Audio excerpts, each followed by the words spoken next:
Hi, this is Kenn Renner, real estate broker in the North Austin area. Appreciate you taking your time to watch this podcast. I think you're going to find it to be really interesting. My guest on the podcast today is Mercedes Shaffer. She is a investor specialist out of Orange County, California.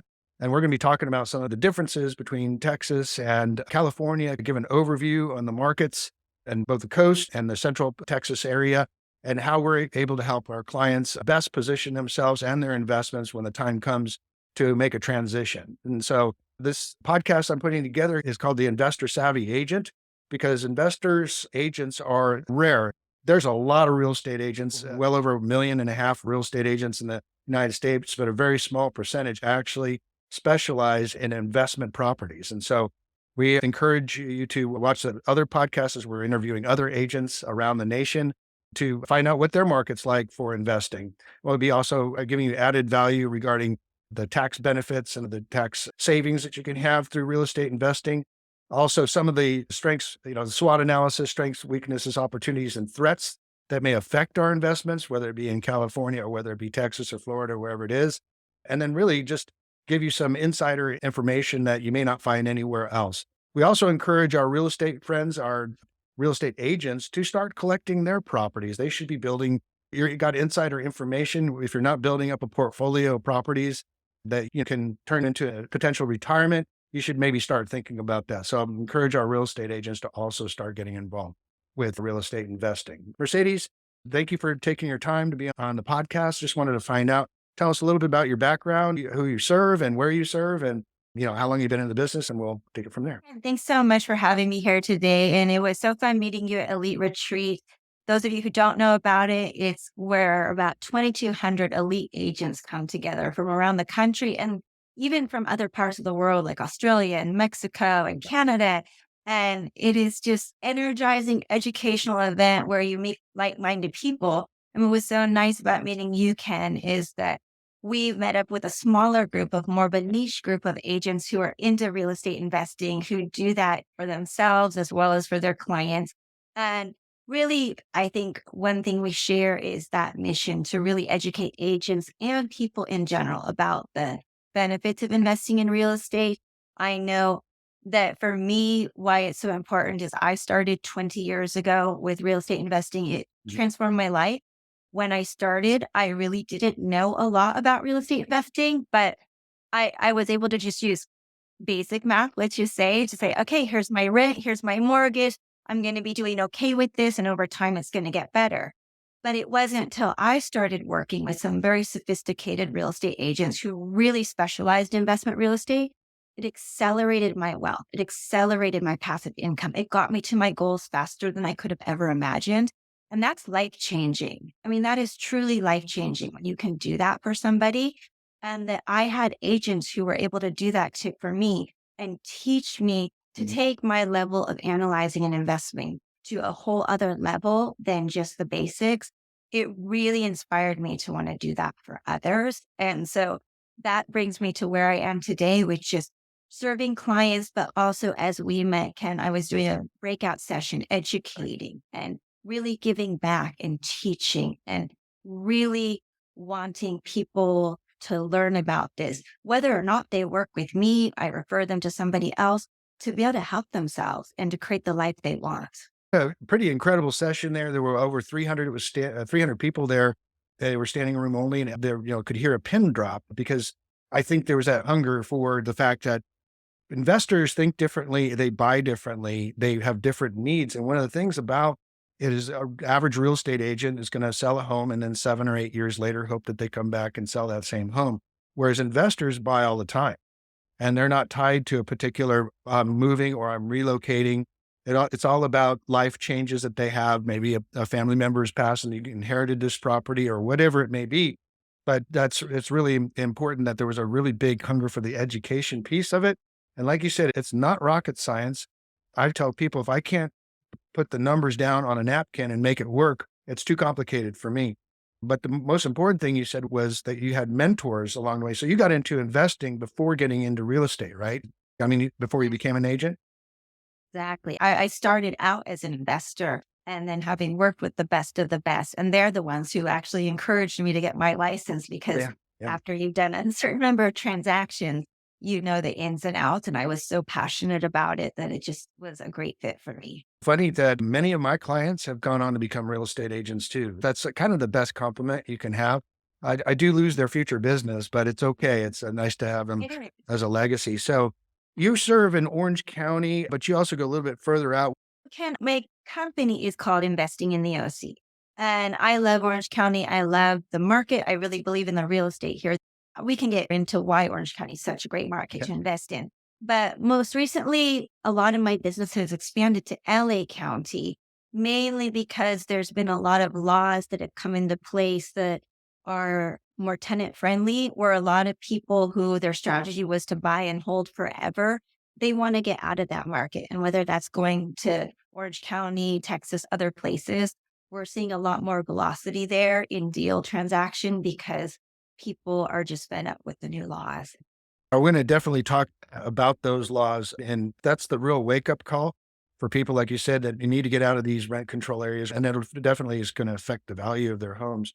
But I'd like to kind of give a little bit of a case study of what we did with just recently, one of Tom Ferry's very close relatives. I won't mention names for privacy reasons, but she had a duplex in Costa Mesa and it was falling apart. The tenants weren't taken care of. It was built in the 50s. And it was my sister listed it for point one, and the Ferry family member bought 5 houses brand new from me in San Antonio with a 1031 tax deferred exchange. So there was no taxable liability at that time, and turned an old beat up duplex into 5 brand new sparkling houses that are under warranty. So I've had multiple stories about that. And actually, I grew up in Southern California and I was in Orange County from 86 to 93 when I moved to Texas and got married. Still have family in Orange County. It's a great place to be. Love to visit there. Love to take our vacations there. But let's talk about why the people are fleeing out of the LA area. Investors are, so that they can get away from these new laws that are affecting everything. In 2020, we had for the first time statewide rent control laws, which we never had before. There were certain regulations, but statewide rent control came into place, and that was across the state. And then there are cities like LA that already have local rent control laws, and those have just become more and more restrictive. So some of the statewide rent control laws, and those are getting more restrictive as well. And what's interesting is it came out in 2020, then COVID hit, and it wasn't really rolled out properly. So there's a lot of misinformation about the laws. People haven't gotten caught up on how they work. But first, I have to do the disclaimer, right? I have to say, I am licensed real estate agent. I can't give tax or legal Right. Of advice, course. Yeah. but you have to understand both the tax ramifications and the legal implications when making these investments. It's very important to understand, as I describe these things to you as well. For everything I tell you, there's an exception to the exception to the exception. So I'm not going to get into the weeds of all of that, but I'll give you the broad stroke. So no legal Rent control. advice and no tax advice. So just want No to make legal, sure. no tax. And for everything I tell you, please, I know there are exceptions to the exceptions. I'm just not going to get into that Okay, today. that's fair enough. So broad strokes, there's two main things with state rent control. Beforehand, if you signed a 12-month lease with a tenant, at the end of the 12-month lease, 30 days before it ends, you could give 30 days notice and say, okay, your lease is about to end. We would like to terminate the lease. You don't have to give a reason. It's the end of the contract. Just like if you leased a car, Right. it's just the lease is ending. And the tenant also had that same right. Give their 30 days notice. I plan to terminate, I plan to move. You both had that flexibility. Now it's very much a unilateral contract. What the state has said is that at the end of that 12-month contract, you cannot do a termination of tenancy unless there's exceptions. Two main reasons that you can terminate the tenancy as a property owner. Number one, if you're going to move a relative in, and not just any relative. It has to only be a spouse, a child, a grandchild, or a parent. It can't be a cousin, can't be a second cousin. So very specific of what type of relative can move in. Then you can do a termination of tenancy. That's the first reason. If you're going to do that, you have to pay their relocation fee, which would be determined as the equivalent of 1 month's worth of rent. I also said that if they move back in, if the family member moved out, that you have to let the former tenants have opportunity to move back in. This started in 2020. Now, April 1st of this year, this is statewide. I'm just talking statewide. It's getting more restrictive. They're saying now, starting April 1st, you have to let them know the name of who that relative is and how they're related to. Privacy issues. Hello. You have to tell the tenant who that relative is, how they're related to you. If they are not a renter for consecutive 12 months after you have terminated that tenancy, you have to offer them the right to move back in at the rental price they were paying when they moved out. And you have to pay again their relocation fees. So that's statewide. Then you have cities, certain cities where they are saying that the relocation fee has to be upwards of $36,000. Wow. And then having more stipulations, like if it's an elderly person, you also have to be elderly. If it's disabled, you also have to be disabled in order to displace them. So there's city laws, and that's what's happening in LA, that are even more restrictive above statewide. So there's two reasons you can terminate tenancy. First, if you're going to have a relative moving in. Second is what's called a substantial remodel. And they have defined what a substantial remodel means. It has to be anything that takes 30 days or more to complete that is not safe for the tenant to be living there while that's happening. Now, again, starting April 1st, they're adding another layer. You have to have already pulled the permits first, and you have to have provided them to the tenant, letting them know exactly what you'll be doing, and then pay their relocation fees to move out. So that's statewide, but then again, you'll get citywide, where citywide in parts of LA County, they will say it cannot be cosmetic. You want to do a kitchen remodel, and that's going to take more than 30 days, and you want to terminate a tenancy. It cannot be anything cosmetic. It has to be something that is necessary. And then they'll even have rules. You still cannot displace the tenant. You have to pay for their hotel fees, all of this, and then offer it back to them. Wow. At the same rate, even though it's been renovated? Same rate.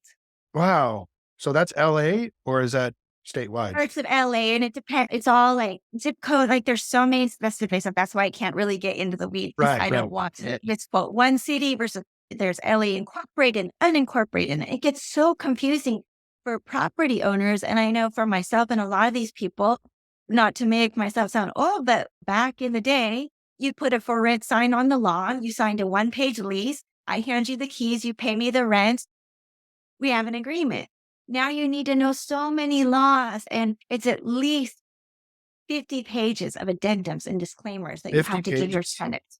Oh my gosh. It's more than a purchase agreement. I didn't know it was that bad. My sister is a broker in California. She does property management down in the Newport Beach and out in Anaheim area too. She told me something about now they passed a law where you can't charge double deposit. If you That's taking effect April 1st as well, where the maximum deposit you can take is 1 month's rent. It used to be 2 months' rent. It doesn't matter if it's furnished, unfurnished. And then there's exceptions to the exceptions. If you, as an investor, own less than 2 buildings, total of 4 units, then you're exempt from it. But I feel again, there's privacy issues. Why should my tenants know how much I absolutely. own and whether I'm exempt or not exempt? This is That's incredible. What other hindrances to property ownership rights of the apartment owners and the multifamily owners? What other things have been popping up that have been kind of scary? well, I'll tell you the last one. I mean, because, I could go on and on. I think the biggest one that's really a huge one for LA specific, is that affordable housing, as you know, across the country has been a big issue. But in cities like LA, it's a really, really big issue. And they also have a huge homelessness problem. And so they are really creating a system where they're making the rental housing providers shoulder the responsibility of this challenge. So they're putting in a new bill where they're saying that now the government will have the right to diverse taxpayers fund to help with affordable housing. Okay, that's one thing. But in the fine print, and this is where it really hurts. And by the way, I don't use the word landlord, I say housing providers because I think landlord is an archaic term. And I think most people in California would say it doesn't even apply because they feel like they don't even Yeah. have as much ownership at this point. But so here's where the fine print comes in, and people don't really see the fine print. They don't know the other ramifications. It's not just affordable housing, but in the fine print, it says they are now putting in place for every tenant who's being evicted, they have a legal right to free counsel.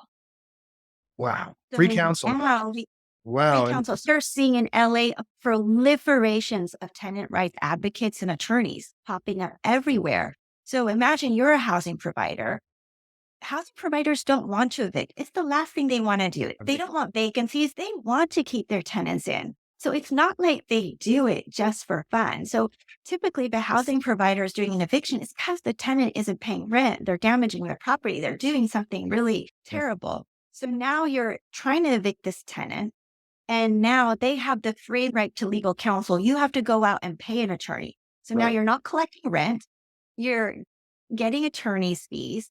And these evictions take anywhere 6 months would be the shortest, I would say, up to a year to 2 years in order to evict a tenant. That's pretty crazy, really. That definitely is probably affecting values, I would imagine.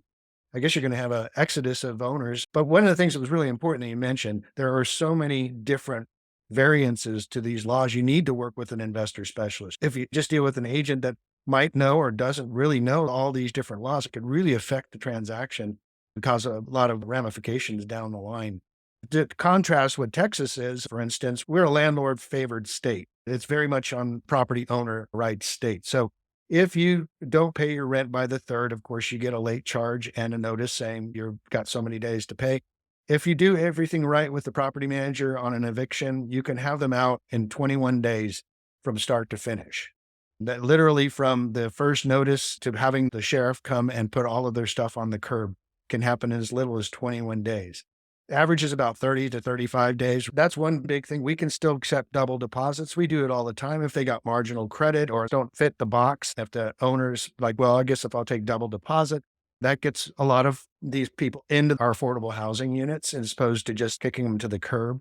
So it's really a cut and dry process when people are in need of eviction. I've sold 400 houses, properties here, mostly new construction since 2020. And we've only had one real eviction out of all those. That was a major issue that cost about $12,000, $15,000 in repairs.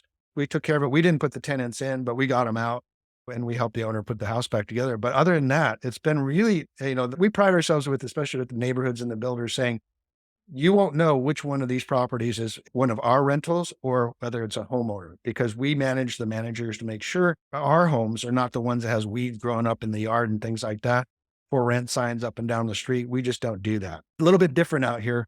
That would be a dream 21 days. It's not even close. And not only that, but in LA, the sheriff's backed up. That's part of why it takes so long. Even after the eviction's been by a judge has gotten the approval, it can be months. You're on the wait list with the sheriff. To sell your property too, and you've got this tenant that's not paying rent and is causing problems and is in a lawsuit, that's going to affect being able to sell it. It's going to affect you as the broker trying to sell the property. How does that play in when you're trying to sell this property, but I got these issues with these tenants? Because that's an oftentimes when people decide we want to sell because we're having issues with the tenants. There's so many different ways to navigate it. It depends on each situation. Sometimes you're just not going to be doing an eviction. You're just going to say, we have a tenant who's not paying rent. It does get very complicated. And that's where I have some great relationships with real estate attorneys as Yeah, well. So I imagine. because that's where I have to really stay in my lane and I know the laws, but I need to be working in tandem with a real estate attorney to really make sure we're doing everything properly. All those So things must be affecting the values of the property is, coming up and knowing where those rent controls may be put into implementation and things like that. That's insider knowledge that a lot of, non-investor savvy agents don't know, but you know it off the top of your head. That's why people should be coming to you to market their properties, or if they want to buy in. Tell us about the good part of the market and the Orange County market. What's been going on? So, you talk about impacting property values, and even in the worst parts of LA County where it's the most restrictive, here's the thing, Ken. While there are these horror stories and all these other challenges and all these hoops, the investor and the real estate agent who knows what they're doing, it creates opportunities, right? So that does create opportunities for investors where there are these situations who then know how to navigate it because there also are very interesting tricks to how to navigate these challenges. The other thing is in Orange County, where it is more property owner friendly, where we only have state rent control law, except for one city, the ethos is more towards that. The thing is, we do have an affordable housing issue. Rents continue to go up. We have huge demand for rental housing right now. And we have a population of people who are going to be renters for much longer. And as much as you hear these horror stories, there's a lot of stereotyping happening right now here in terms of like evil, greedy, money hungry landlord, horrible tenant, doesn't pay the rent. As much as there are all those stereotypes and that's the headlines you see, there are so many housing providers who are amazing people who Right. work with their tenants when they're having challenges. And there are fantastic tenants out there who take care of the property, who are trustworthy, who are on time. And so I think it's really about knowing what you're doing. And if you know what you're doing, if you know how to see certain opportunities, if you are really savvy about the different laws, and like I said, there's exceptions to the exceptions to the exception, that's where the real opportunities happen when you know where those are and you know how to work them to your advantage as a real estate investor. You can make a lot of money in this market. And it's also even just in general, values in California. Everyone since COVID across the country has seen values go up immensely. But even before COVID in Orange County, we were consistently seeing values go up. And when every property is $1 million or more, at their lowest values were going up 5% a year. So you've got that major asset appreciation on these buildings on top of the rents going up substantially every year. And that compounding effect over time can be massive. The other thing that's really unique to California, again, getting into the tax laws, which is important to know, is that, always, of course, consult with your CPA or tax advisor, but we have what's called Prop 13. Yeah. So our property taxes are just around 1% when you purchase the property. And then Prop 13 says is it can only go a maximum of 2% of that base every year. So as you hold on to a property over time and it's having this massive appreciation, your taxes are relatively very low on that. And that can be substantial in terms of profits and cash flow and what you're doing over time. So, as an asset class, it can be extremely profitable. You just need to know what you're doing. And again, there are amazing tenants out there, and a lot of them are hardworking professionals who really are great to work with. And I think that's where people really tend to just kind of stereotype it into like, oh, I don't want to do multifamily. You have to deal with tenants and that's horrible. And it's not. It doesn't have It's a great asset class. I've been doing this now for 40 years, got my first license when I was 19 years old. It's been an amazing journey. I didn't go to college, but I built up a multi-million dollar portfolio of property just using those napkin and the 1031 exchange laws, allowing us to buy more property through exchanging without paying the gains on it as we move. Once again, talk to your CPA. But our taxes are higher in general, property taxes here, because we don't have state income tax. But we've been finding niche properties, areas where the taxes are low as 1.3, 1.6. And one of the nice things we've seen with our investors that move, just even a single family home like Mr. Bill from the Bay Area, he sold his property, exchanged his property from one San Mateo house into 9 houses in our area, did a 1031 tax deferred exchange, diversified it over 9 properties. The neat thing about that is now you've got 9 different assets that you can, well, if you want to sell one, pay your taxes on it. Or if you want to 1030 this one to another, buy a fourplex from that one. What we do is put these portfolios of diversified properties from maybe one property or a duplex into 8 or 9 or 10 or more properties. So love to talk to your clients about that if that's even a possibility. I don't think that comes up in conversation as much. It was a pretty popular thing back in the day where people were saying, have you invested out of state? Have you invested out of state? But number one thing is find that investor specialist in that particular area that knows the market, knows every neighborhood. I've been in Austin since 93, so that's 30 years. And I service an area from San Antonio to Waco. So and try to help your clients 1031, give them a reason to say, yes, I think it's time to sell. Your thoughts about that?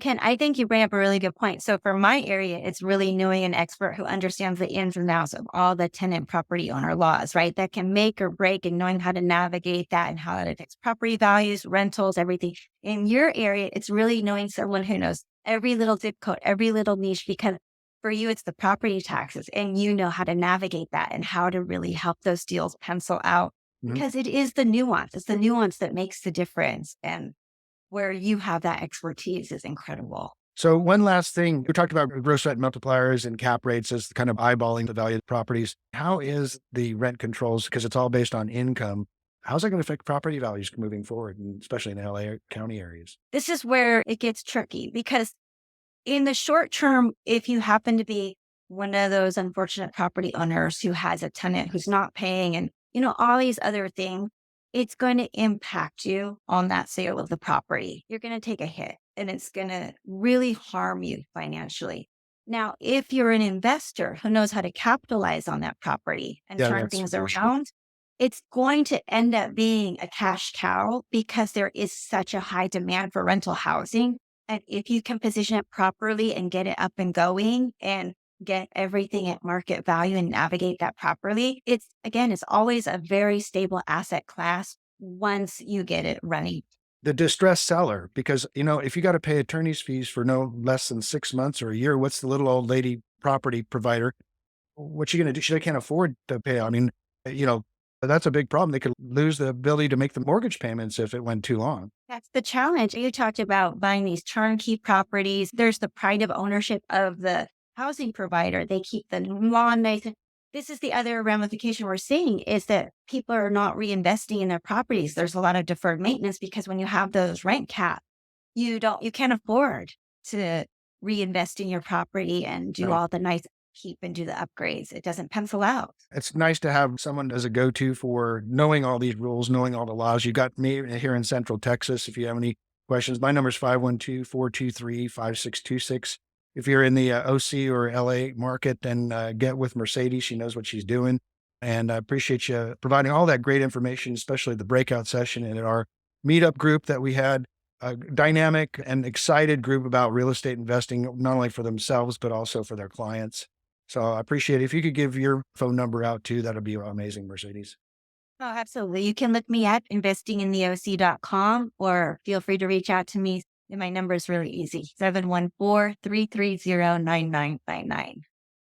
Great. Thank you so much. I really appreciate your time. And I hope we can talk to some of your clients and you can talk to some of my clients. We'll make something happen for them.